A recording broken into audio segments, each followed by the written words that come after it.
Saludos a todos los que nos miran a través de internet. Muchas gracias por acompañarnos. Quiero contarles que desde chico soy un apasionado por el conocimiento, por aprender. No sé por qué, pero siempre fui muy curioso. Siempre me gustó aprender, siempre me gustó preguntar. Siempre me gustó, por alguna razón, adquirir nuevos conocimientos.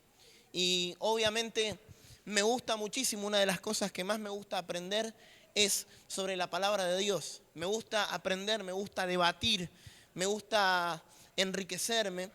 Y yo aprendí a leer prácticamente con la Biblia. Mi mamá me comenzó a enseñar a leer de muy chico. Yo tenía 4 o 5 años cuando mi mamá me enseñó mis primeras palabras a leer antes de ir a la escuela. Y yo comencé estudiando versículos bíblicos. Y desde ahí, bueno, a medida que fui más grande, que fui adolescente, pude estudiar de manera oficial en diferentes institutos bíblicos, en diferentes escuelas teológicas. Y siempre digo que dentro del Evangelio, aunque muchas veces tratamos de crear divisiones, no hay enemigos, o por lo menos no deberíamos tener enemigos. Yo tengo amigos de las denominaciones más diferentes y más desconocidas. Algunos hasta se odian, hasta dicen, no, este es de aquella denominación y este es de esta iglesia y este piensa esto y piensa lo otro y aquello. Y yo muchas veces, en lugar de pensar en las cosas que nos separan, trato de buscar las cosas que nos unen. Y estudiando la palabra, inclusive debatiendo con diferentes teólogos, me he dado cuenta que hay muchísimos temas donde se dan a la interpretación. Y uno puede decir, cuando uno toma o adopta una postura sobre algo, puede decir, no, pastor, pero la palabra está clara. Sí, la palabra puede estar clara, pero si no tuviésemos diferentes interpretaciones, no tendríamos tantas denominaciones. Los cristianos hoy en día estamos tan divididos porque a veces un solo versículo interpretado de una manera diferente se arma o una denominación o inclusive una religión o una fe o una creencia, hasta de un versículo sacado de contexto.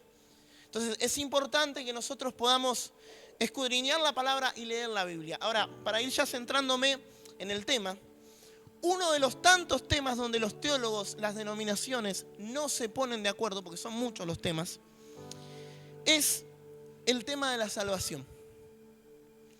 ¿Y cuál es ese tema? Es si la salvación se pierde o si la salvación no se pierde. Hay dos posturas. Ambas son sostenibles con la Biblia. ¿Me explico? O sea, ambas se pueden argumentar con versículos bíblicos y se pueden debatir. Por eso es que los teólogos no logran ponerse de acuerdo. Y esto nos lleva a que si los teólogos no se ponen de acuerdo, nosotros tengamos que adoptar una postura y recibir esa postura por fe o por convicción. ¿Creo o no creo? ¿Creo que se pierde o creo que no se pierde? Ambas posturas son válidas y son verdaderas. De hecho, yo hoy, si me lo permite, quiero predicar y argumentar desde una postura y una interpretación personal, basado en las Escrituras, porque no voy a hablar nada mío, basado en las Escrituras. Pero cualquiera puede llevar esto a la luz de la palabra y puede creer lo contrario. Yo lo que le quiero decir es que yo conozco ambas posturas, la postura que sostengo y conozco la postura que me argumentan también. O sea, me he leído todos los versículos bíblicos que piensan lo contrario a lo que pienso yo y aún así sigo pensando lo que pienso porque lo sigo argumentando. Y mi deber como cristiano y como pastor de este rebaño es enseñarles lo que creo que el Señor me dio a mí o me dio para interpretar a mí. Esto no quiere decir que alguien no pueda entender o interpretar otra cosa. Creo que lo peor que nos puede pasar es creer que tenemos algo que no tenemos. ¿Nunca les pasó? Voy a pagar y de repente me olvidé la billetera. Voy a hacer un trámite y de repente me faltó un papel. Es terrible, porque según la situación a veces podemos volver para atrás, pero hay situaciones donde realmente no podemos. Y yo creo que la salvación es algo en lo que no podemos volver para atrás. La Biblia nos dice que el derramamiento del Hijo de Dios, el derramamiento de sangre del Hijo de Dios fue único y que ya no hay más redención de pecado. Así que nosotros tenemos que ser cuidadosos con esta enseñanza y con el tema de la salvación. Porque Cristo ya no va a volver a morir por mis pecados. Él murió por mis pecados y, como siempre les digo, pecados pasados, presentes y futuros. Esto no quiere decir que podamos andar por la vida pecando libremente, ¿no?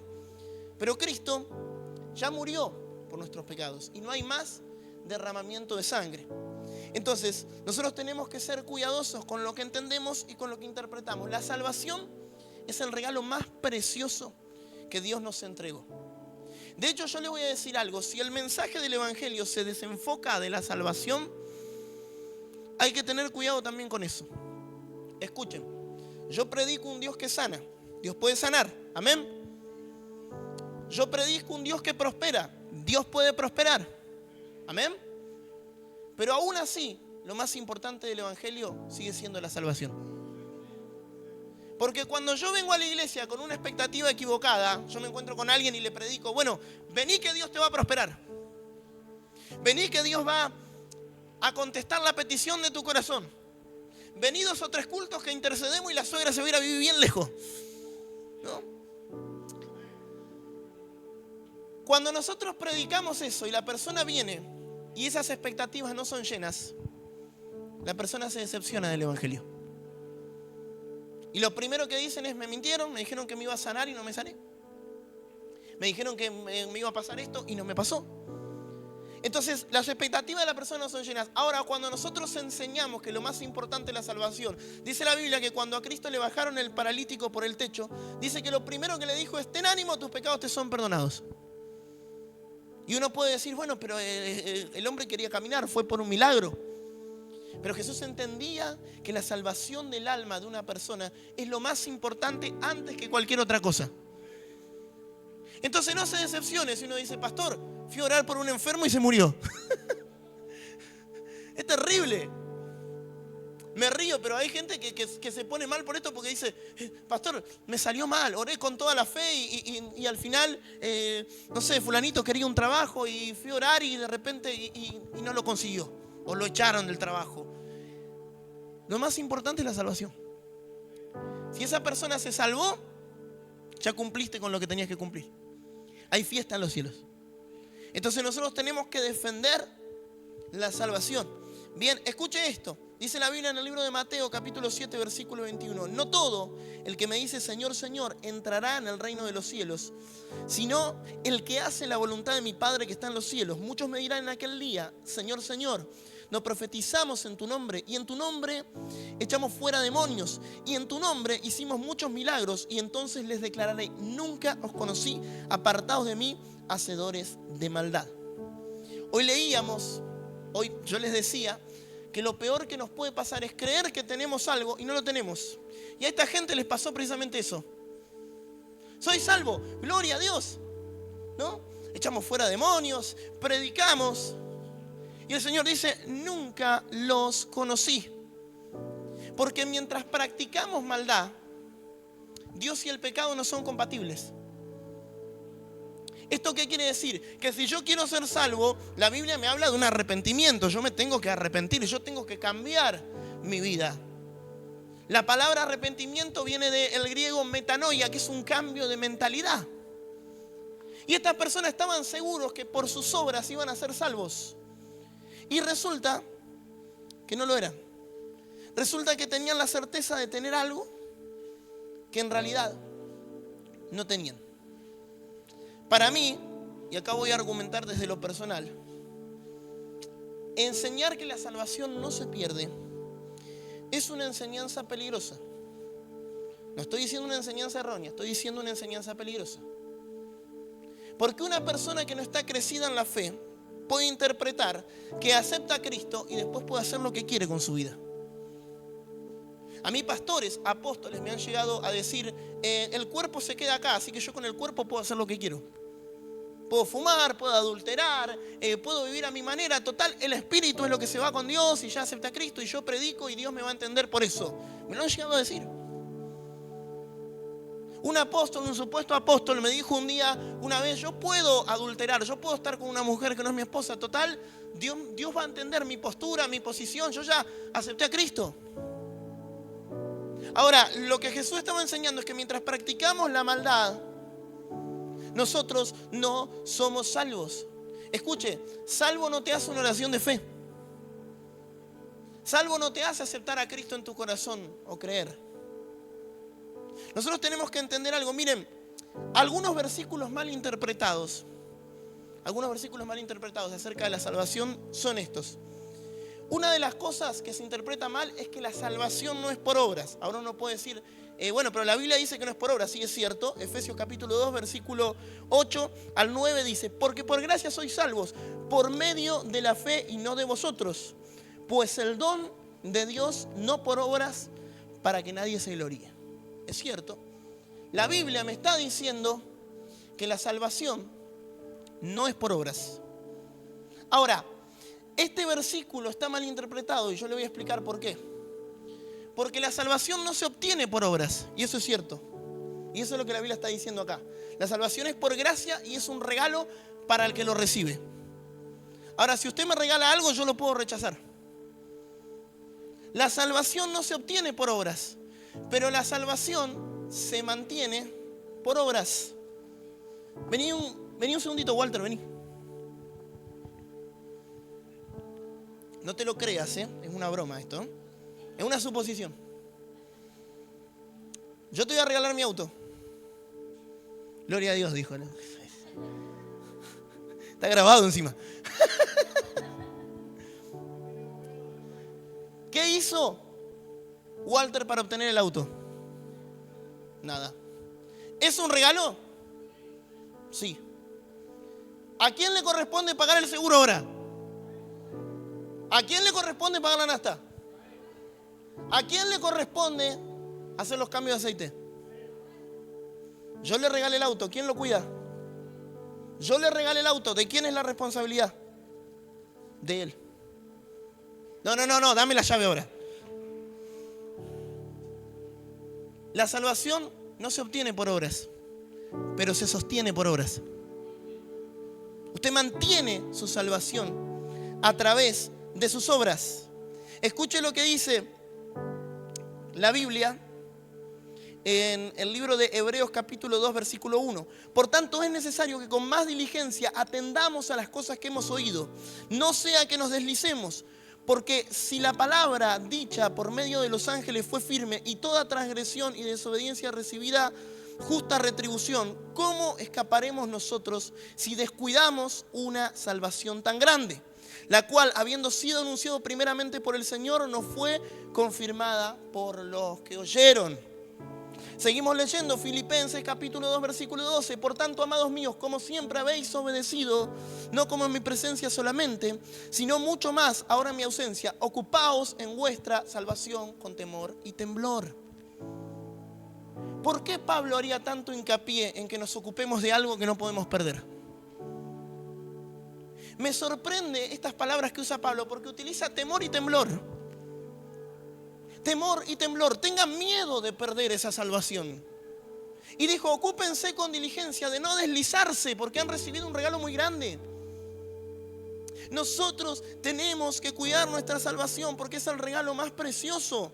Entonces, algunas de las malas interpretaciones de los versículos es que la salvación no es por gracia, no se obtiene por gracia, pero se sostiene por gracia. Otra mala interpretación, somos sellados. Escuche, dice, en él también vosotros, habiendo oído la palabra de verdad, el evangelio de vuestra salvación y habiendo creído en él, fuiste sellados con el Espíritu Santo de la promesa. Efesios 1, 13. Hay gente que dice, somos sellados por Dios y ya está. ¿Saben? Cuando yo iba a la escuela, mi mamá le ponía nombre a todos mis útiles. Y yo los perdía igual. Usted sabe que antiguamente el ganado se marcaba. Se lo sellaba, a veces con fuego, a veces con un corte de pelo específico. Bien, se dibujaba con una especie de cuchilla especial en el ganado, una marca, para que sepan quién era el dueño. Y aún así, el ganado se podía perder. Tener un sello no significa que no te puedas perder. ¿Por qué? Porque perderse es una decisión voluntaria. Uno puede tomar la decisión de perderse, uno puede tomar la decisión. Otro versículo mal interpretado es que no se va a borrar nuestro nombre del libro de la vida. Dice la Biblia, el que venciere será vestido de vestiduras blancas y no borraré su nombre del libro de la vida y confesaré su nombre delante de mi Padre y delante de sus ángeles. No se puede borrar mi nombre del libro de la vida. Sí se puede, porque pone una condición y dice, el que venciere. ¿Y qué tengo que vencer si Cristo ya venció todo en la cruz del Calvario? El pecado. El que venciere. Si yo venzo, mi nombre no va a ser borrado. Pero hay una condición. Y es que tengo que vencer. Otra vez la Biblia está hablando de las obras. Bien, otra vez la Biblia está hablando de que yo tengo que tener cuidado con lo que hago con mi vida. ¿Qué cosas me pueden hacer perder literalmente mi salvación? Primeramente, apostar a mi fe, o sea, la apostasía, dice la Biblia. Cuando yo renuncio de manera voluntaria a mi fe. Hay gente que muchas veces dice, bueno, pero la persona que realmente perdió su salvación es porque nunca la tuvo, porque nunca conoció al Señor. Déjeme argumentarle eso con la palabra. Bien, dice, porque mejor les hubiese no haber sido conocido el camino de la justicia, que después de haberlo conocido volverse atrás del santo mandamiento que le fue dado. ¿Acá la Biblia está hablando de alguien que no conoció?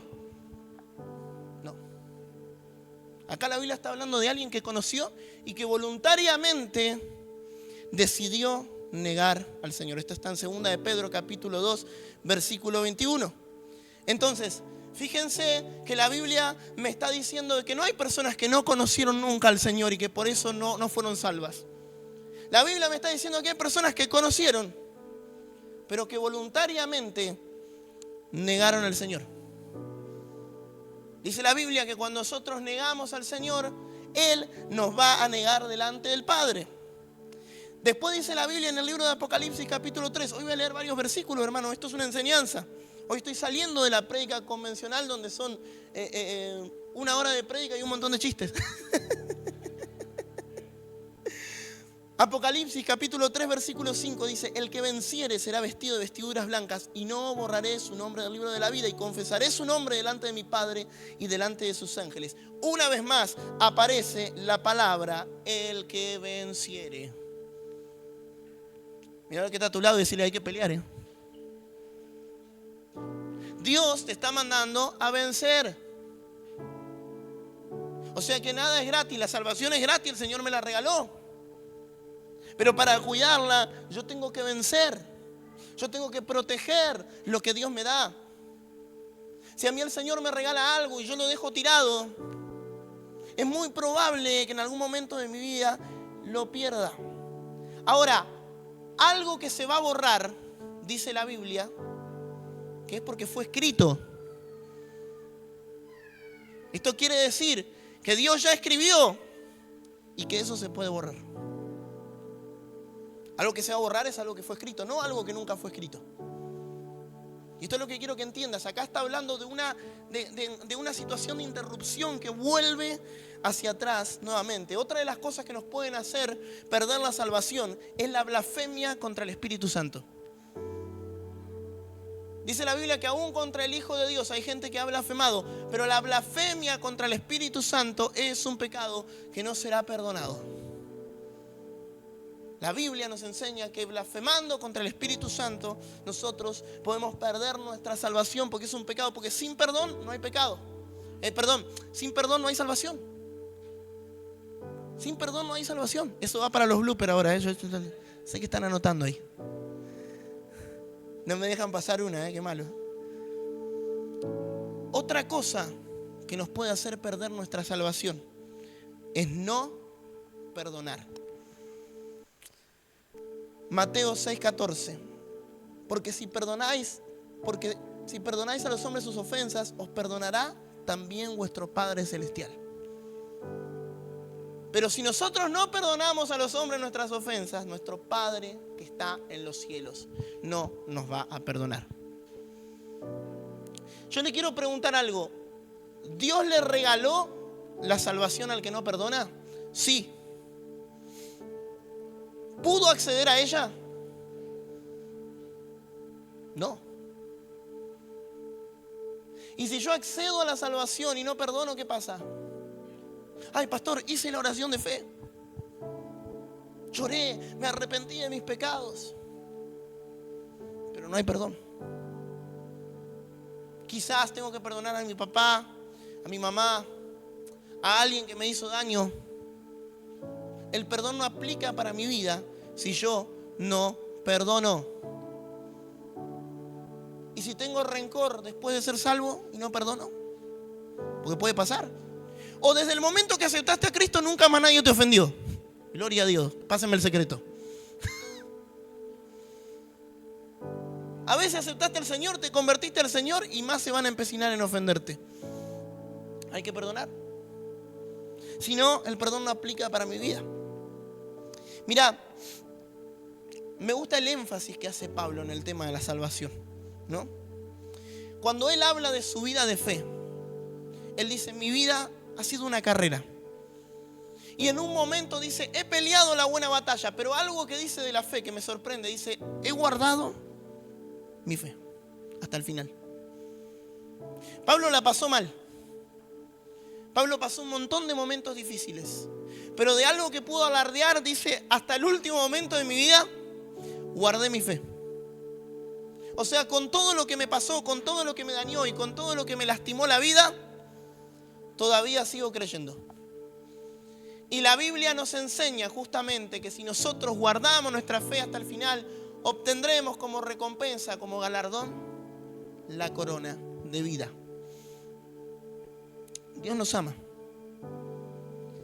Y hay algo que me gustaría, que es lo más importante, que quiero que te puedas llevar del mensaje de esta noche. No importa si crees, si la salvación se pierde o no se pierde. Yo quiero decirte hoy, de parte mía, no de parte de Dios, que no perdés nada con cuidar algo tan precioso como tu salvación. Una vez escuchaba a un creyente hablar con un ateo en una entrevista y me sorprendió que el ateo le dio todos los argumentos para explicarle por qué Dios no existe. Y el creyente le dice en un momento, mira, hagamos de cuenta que vos tenés razón. Hagamos de cuenta que nos morimos y que no pasa nada, que no hay salvación y que no hay cielo, que no hay infierno. Cuando nos morimos, yo no perdí nada. Ahora, si yo tengo razón, cuando vos te mueras, vos perdiste mucho. No perdés nada con cuidar algo tan lindo como la preciosa salvación que el Señor te regaló. Todo lo contrario, es honrar y es cuidar un regalo tan precioso. Dios es misericordioso. Yo no creo en un Dios que está esperando que nos equivoquemos para que pueda partirnos con un rayo en el momento que te equivocaste. Yo creo que la esencia de Dios es amor y es misericordia. El otro día hablaba con unos hermanos que me decían, yo no creo que si guardamos nuestra fe toda nuestra vida, en el último minuto que cometimos un pecado, nos vayamos a ir al infierno. No, yo tampoco. Yo creo que Dios es misericordioso. Pero ¿sabes qué? Hay pecados que son conscientes. Hay pecados que son premeditados. Y hay pecados que son inconscientes. Son pecados igual, a Dios no le agradan. Pero el pecado consciente requiere un tiempo de meditación y de preparación en el corazón de una persona. Uno puede decir una mentira de manera aleatoria porque no se dio cuenta. Che, voy para tu casa, no, ahora no estoy. Y era mentira y está mal. Pero lo dijiste, no te diste cuenta, perdóname, Señor. No me di cuenta. Ahora hay pecados que requieren una premeditación.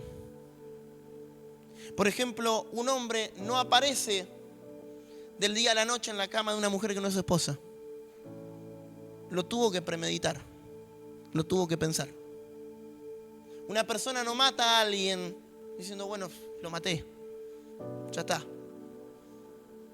hay cosas que se premeditan en el corazón. Y eso es lo que Dios juzga. La Biblia nos enseña que Dios juzga la intención de nuestro corazón. ¿Y sabes qué? La Biblia nos enseña, no nos habla solo de la salvación, sino que nos habla de la certeza de la salvación. Qué bueno que es que lleguemos al final de la carrera con esa certeza de que somos salvos. Con esa certeza que tenía Pablo, ¿no? He guardado mi fe hasta el final de la carrera. Dice la Biblia que sin santidad nadie verá a Dios. La santidad no es algo opcional. La santidad es un requisito. Donde no hay santidad, Dios no está. Nadie va a ver a Dios si no procura, por lo menos en su corazón, porque nunca vamos a ser 100% santos. Si no procura en su corazón, por lo menos, la santidad. Yo hoy te quiero incentivar, no a que creas mi postura y no a convencerte. Te quiero incentivar a que cuides tu salvación. A que cuides algo que es tan lindo y tan precioso que el Señor nos regaló. Ponete de pie por un momento.